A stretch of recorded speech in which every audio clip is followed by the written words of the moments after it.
स्वस्ति नः पूषा विश्ववेदाः स्वस्ति नस्तार्क्ष्यो अरिष्टनेमिः स्वस्ति नो बृहस्पतिर्दधातु प्रेकादस्वा मारुतः वृष्णिमातरः सुभञ्जानो विदते कुजगमयः अग्निजिह्वा मानवः सूर्यचक्षसो विश्वेनो देवा अवसागमन्य यो शान्तिरन्तरिक्षं शान्तिः पृथिवी शान्तिरापः शान्तिः।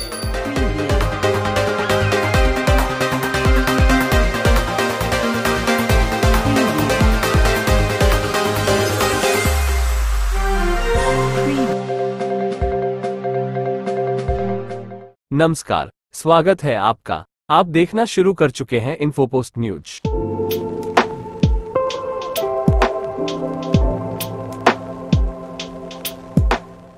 विशेष है और विशेष बनाया इस समाज ने। एक छोटी सी जर्नी हमारी शुरू हुई 2003 से। एक क्लिनिक स्टार्ट किया बंगेल में और आज प्रभु की कृपा ही है और मां और पिता का आशीर्वाद है कि यथार्थ ग्रुप आज आप सभी जानते हैं गौतम बुद्ध नगर में 3 अस्पताल, एक झांसी ओरछा में है और एक अभी हमने फरीदाबाद में एशियन फेडरलिस्ट करके हॉस्पिटल उसको एक्वायर किया है। ये सब हुआ मुझे लगता है उस प्रभु की कृपा से ही हुआ। बीच बीच में बहुत सारी चीजें हमें भी सुनने को मिलती थी 2010 से लेके 2020 में। अरे अरे इसमें तो जो है उसका पैसा लगा हुआ है, अरे नहीं नहीं नहीं उसका पैसा लगा हुआ है, अरे नहीं उसका पैसा लगा हुआ है। पता नहीं लोग ने कितने लोगों का पैसा लगाया इस अस्पताल इस ऑर्गेनाइजेशन के अंदर। और मुझे लगता है कि शायद जब कोई अनएक्सपेक्टेड इतना तेजी से ग्रोथ करता है तो उसमें लोगों को संदेह हो ही जाता है। उनको ऐसा लगता है कि नहीं नहीं इसमें तो कुछ ना कुछ है, फलाने का पैसा है, उस ठिकाने का पैसा है, उस नेता का पैसा है, उस अधिकारी का पैसा है। इस तरीके की बातें आती हैं और जो कहीं ना कहीं मन को बहुत ठेस भी पहुंचाती है। कई बार हर्ट होते हैं अंदर से हम भी। ऐसा लगता है कि क्या कोई सच्चे मन से जो मेहनत करता है क्या वो आगे बढ़ नहीं सकता है क्या? और किसी को हमें क्या बताना है, किसी को हमें क्यों ऐसा जताना है कि नहीं ये हमने किया है, हम कौन कर सकते हैं, उस प्रभु ने किया है, सब उसकी मर्जी से ही हुआ और आगे बढ़ रहे हैं। उसी आज एक कड़ी आज एक नई कड़ी स्टार्ट हो रही है और नहीं सोचा था हमने कि हम यहां तक आएंगे, पर ऐसा हुआ। और एक अभी तक वैक्यूम था यथार्थ ग्रुप के अंदर जिसमें रेडिएशन ऑन्कोलॉजी नहीं थी, उसका भी आज एक उद्घाटन आप सभी के द्वारा सब हो रहा है यहाँ पे। तो मैं अपनी जो ऑन्को की टीम है उसको एक बार आपसे सभी से इंट्रोड्यूस करना चाहूंगा, क्योंकि ये जो हमारी कैंसर टीम है मैं समझता हूं ये एनसीआर में ही नहीं, अगर हम पूरे भारतवर्ष की बात करें उसमें one of the best team है। तो सबसे पहले जो इसमें हमारी ऑन्को टीम के अंदर है डॉक्टर सुदर्शन डे, एक बार खड़े हो जाएंगे और सभी लोग ताली से करेंगे।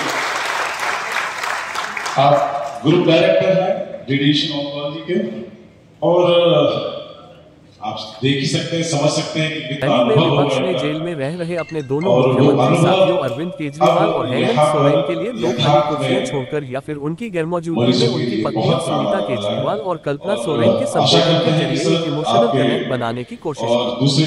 जहां सुनीता केजरीवाल अपने पति का संदेश पढ़ती दिखी, वहीं कल्पना सोरेन अपनी बात के जरिए पति के विचारों को रेखांकित करती नजर आई। चुनाव से ठीक पहले विपक्ष ने इस कवायद के जरिए देश के लोगों को एक भावनात्मक संदेश देने की कोशिश की कि चुनाव से पहले कैसे सत्तारूढ़ दल चुने हुए मुख्यमंत्रियों को जेल में भेजकर उन्हें चुनावी व लोकतांत्रिक प्रक्रिया में भाग लेने से रोक रहा है। विपक्ष ने इस सब के पीछे बीजेपी की राजनीतिक मंशा को जिम्मेदार बताया। रामलीला मैदान की रैली में लगभग समूचे विपक्ष में अपने तरीके से चुनाव की निष्पक्षता व स्वतंत्रता को लेकर अपनी चिंता जाहिर। आजादी के बाद शायद ये पहला मौका होगा कि जब चुनाव की निष्पक्षता और स्वतंत्रता को लेकर विपक्षी दलों ने इस तरह से अपने गंभीर सरोकार सामने रखे।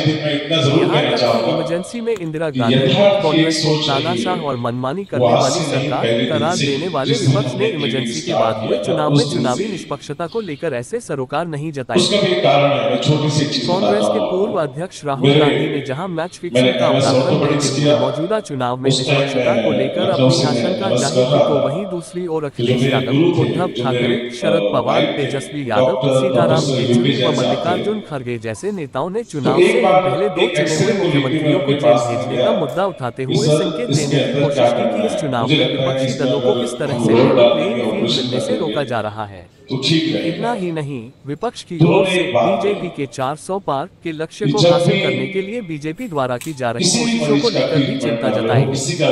विपक्ष की यह चिंता ईवीएम में तथाकथित छेड़छाड़ से आगे जाती दिखी। उसका कहना था कि चुनाव से ठीक पहले विपक्षी दलों के प्रमुख नेताओं को जेल भेजकर विपक्षी नेताओं पर एजेंसियों की जांच बैठाकर या विपक्षी दलों के आर्थिक स्रोत व संसाधनों पर रोक लगाकर चुनावी प्रक्रिया को प्रभावित करने की कोशिश की जा रही है। हालांकि रैली के जरिए विपक्ष ने जहां महंगाई, बेरोजगारी, संवैधानिक संस्थाओं व संविधान पर हमला, किसानों के मुद्दे जैसे मुद्दों को लेकर एक नैरेटिव सामने रखने की कोशिश की, लेकिन फिर भी चुनाव के बीच में इस रैली में विपक्ष की ओर से रखे गए एजेंडे में स्पष्टता की कमी दिखी। कांग्रेस के 5 न्यायिकों या फिर रैली में केजरीवाल की 6 गारंटीज पर विपक्षी दलों के बीच कोई बात या जिक्र नहीं हुआ। वहीं इस रैली में प्रमुख मुद्दों को लेकर संयुक्त रूप से एक मैनिफेस्टो या कॉमन मिनिमम प्रोग्राम जैसी चीजों को लेकर स्पष्टता सामने आई है। कांग्रेस आगामी 5 मार्च को अपना मैनिफेस्टो पेश करने जा रही है। डॉक्टर कनुज मलिक, आप सीनियर कंसल्टेंट हैं सर्जिकल ऑन्कोलॉजी में और पिछले 1.5 साल से आप यथार्थ के साथ में यहाँ पर हैं और बहुत कॉम्प्लेक्स सर्जरीज आपने की है और अब तो एक पूरी टीम आ गई है, तो हम विश्वास करते हैं कि अब आगे और भी जो जहां कहीं पे कोई प्रोसीजर ना हो रहा हो, कुछ ऐसा ना हो रहा हो, वो अब यथार्थ करेगा, ऐसा हमें पूरा विश्वास है। Thank you sir. डॉक्टर मंजरी साहब, आप रेडिएशन ऑन्कोलॉजी में कंसल्टेंट है, तो मेरा आपसे कहने का यही एक तात्पर्य था कि जो टीम आप देख रहे हैं ये वाकई हिंदुस्तान के हीरे हैं और आप लोग बहुत अच्छी तरीके से कैंसर के विभाग को आगे लेके जाएंगे। नाम है जो सुनते ही जिनका हुआ मरीज और उनका परिवार में बहुत ज्यादा भयभीति गैर हो जाती है, वो बड़े मायूस हो जाते हैं कि इसका बाद जिंदगी के क्या रह गया।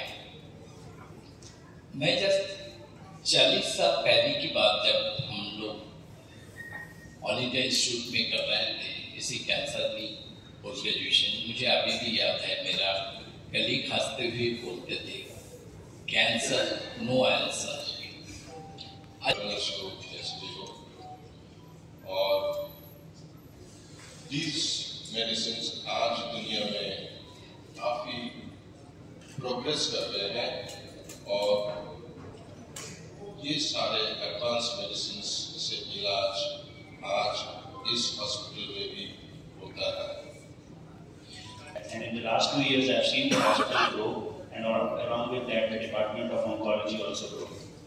In the last 2 years, at the Department of Medical Oncology, we have treated a whole gamut of solid organ malignancies, all kinds of hematological disorders, certain non-cancerous hematological disorders, and we have also performed both allogenic and autologous bone marrow transplants for malignant hematology as well as for non-malignant hematological diseases. It gives me satisfaction to state that we have treated patients from 4 years of age to 83 years of age. इसके लिए मैंने कुछ छोटा सा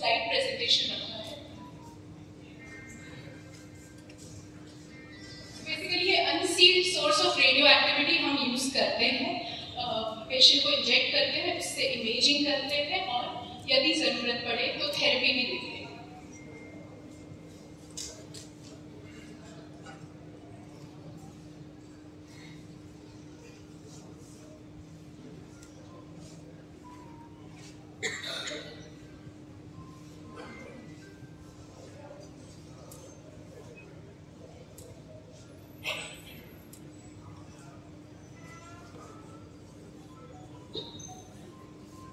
For these 2 years, I think and I believe that we have achieved that.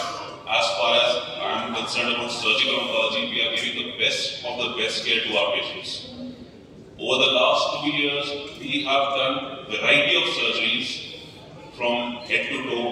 If I say, we have treated more than 50 cases of advanced oral cancer. यह प्रकरण जुड़ा है जिससे कि गौतम बुद्ध नगर के निवासियों को लाभ होने वाला है, क्योंकि अब से पहले यही होता था कि कैंसर कोई रोगी बात पहले से भय बहुत ज्यादा होता था, चिंता होती थी कैसे किया जाएगा और फिर दिल्ली रेफर कर दिया जाता था। अब शायद ऐसा नहीं होगा। और मुझे यहाँ पे जो मैंने डॉक्टर कपिल त्यागी की बात सुनी, डॉक्टर सुरेशों का जो है एटीट्यूड सुना, मुझे बड़ा अच्छा लगा कि दिल से आप जिससे इलाज करना चाहते हैं, मरीजों का दर्द समझते हैं, अफोर्डेबल प्राइस पे अपने मन से अपने परिजनों की तरह से उनका इलाज करना चाहते हैं।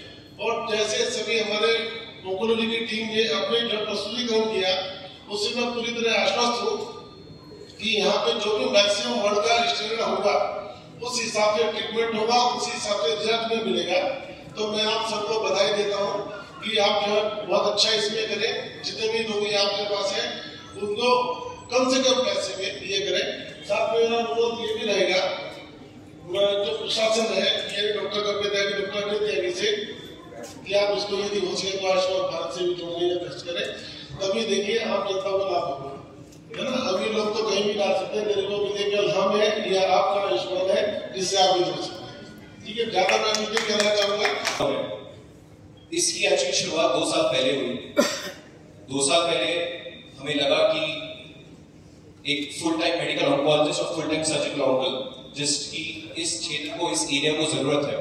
और बहुत कम हॉस्पिटल्स होते हैं जो विदाउट रेडिएशन एक फुल टाइम मेडिकल ऑन्को और सर्जिकल ऑन्को यूनिट स्टार्ट करते हैं।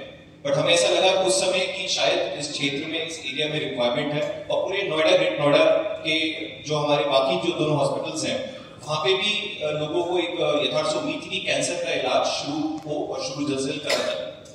2 साल पहले डॉक्टर विभो, डॉक्टर गनुज ने स्टार्ट करी चीजें और आज हम देख के बहुत खुशी होती है कि 2 साल के अंदर जितने बोन मैरो ट्रांसप्लांट्स, जितने कॉम्प्लेक्स ऑन्को सर्जरीज हुई, शायद बहुत कम जगह और शायद रेडिएशन ऑन्कोलॉजी यूनिट के बावजूद होने के बाद भी उतनी ही नंबर्स हो पाते जितने यहाँ पे विदाउट रेडिएशन ऑन्कोलॉजी के हुए। तो ये शायद शो करता है कि जिस तरह से कैंसर का इलाज इस हॉस्पिटल में 2 साल पहले से ही चल रहा है, उससे काफी पेशेंट को लाभ पहुंचा। शायद उस एरिया को उस चीज की बहुत ज्यादा रिक्वायरमेंट थी। But through out those 2 years ऐसे बहुत बार बहुत पेशेंट्स आते थे जो रेडिएशन की जब उनको रिक्वायरमेंट होती थी या न्यूक्लियर मेडिसिन में पेट सीटी की जब रिक्वायरमेंट होती थी तो हमें वो पेशेंट्स दिल्ली भेजने पड़ते थे। बट फाइनली आज अभी हम चलेंगे नीचे, जो कि पूरा कार्यक्रम का मेन जो इवेंट है, जो कि नीचे हम लाइनर एक्सलेटर और पेट सीटी का उद्घाटन करेंगे। उसको स्टार्ट होने के साथ मुझे ऐसा लगता है नाउ गोइंग फॉरवर्ड ऑन्कोलॉजी में कोई ऐसा पेशेंट नहीं होगा जो आज के बाद यथार्थ के चारों हॉस्पिटल से उसको कंप्लीट ट्रीटमेंट ना मिल पाए। और हमें एक ही बहुत खुशी होती है कि जिस तरह से, ठीक है, मशीन लगना, इंफ्रास्ट्रक्चर क्रिएट होना एक चीज होती है, बट हमारा थॉट प्रोसेस विजन सेम था कि बेस्ट क्लिनिकल ट्रीटमेंट भी उन्हें हो। और बेस्ट ट्रीटमेंट होता है मशीन से और डॉक्टर से। तो ही हमें जब लगा कि कौन है इस एरिया में सबसे बेस्ट मशीन्स पे बेस्ट ट्रीटमेंट दे सकते हैं डॉक्टर्स में, तो डेफिनेटली इंडिया में तो कहूँगा वन ऑफ द बेस्ट है। बट इसमें मुझे कोई डाउट नहीं है, पूरे गौतम बुद्ध नगर में और पूरे गाजियाबाद में अगर कोई बेस्ट और नंबर 1 टीम है तो वो हमारी डॉक्टर सुदेशन दे और डॉक्टर मलाई नंदी की टीम है, जो कि आज से हमारे इस ऑन्को विजन को एक और अच्छी तरह से पेशेंट से पहुंचाने में हमारे साथ जुड़ गई है। अगर हम बात बात करें तो radiation machine per day on an average अगर 70 से 80 पेशेंट्स कर रही है तो वो एक मैक्सिमम यूटिलाइजेशन होती है, और एक कोई भी रेडिएशन मशीन 70 से 80 पेशेंट पर डे नहीं कर सकती। ऑलरेडी अगर हम बात करें तो डॉक्टर सुदर्शन डे और डॉक्टर मलाई नंदी के इतने पेशेंट्स पहले से ऑलरेडी फॉलोअप में है कि मुझे लगता है कि with in a month and a half almost हम 25 से 30 पेशेंट तो per day with in 1.5 month कर रहे होंगे। तो हमें इस चीज की भी पूरी उम्मीद है कि विद इन 7 to 8 मंथ्स एक बड़ी रेडिएशन ऑन्कोलॉजी मशीन लग गई, बट एक मशीन से काम नहीं चलेगा। 7 से 8 महीने के अंदर में एक और रेडिएशन मशीन यहाँ पे लगानी होगी। इतना मुझे विश्वास है कि जो पेशेंट्स की जो ट्रीटमेंट है उनका विश्वास हम लोग जीत पाएंगे, और जो हमारी जो टीम है जिस तरह से अभी जितने हम ऑन्को सर्जरी के वॉल्यूम्स कर रहे हैं, बोन मैरो ट्रांसप्लांट्स कर रहे हैं, उसमें भी और कॉम्प्लेक्स वैरायटी ऑफ केसेस का स्पेक्ट्रम बढ़ेगा। और हमारी यही सोच है कि जितने भी wide spectrum of surgeries in oncology, chemo drugs, targeted drug therapies, both in radiation, both in medical onco provide हो सके अक्रॉस ऑल स्पेक्ट्रम, यथार्थ हॉस्पिटल को प्रोवाइड करें।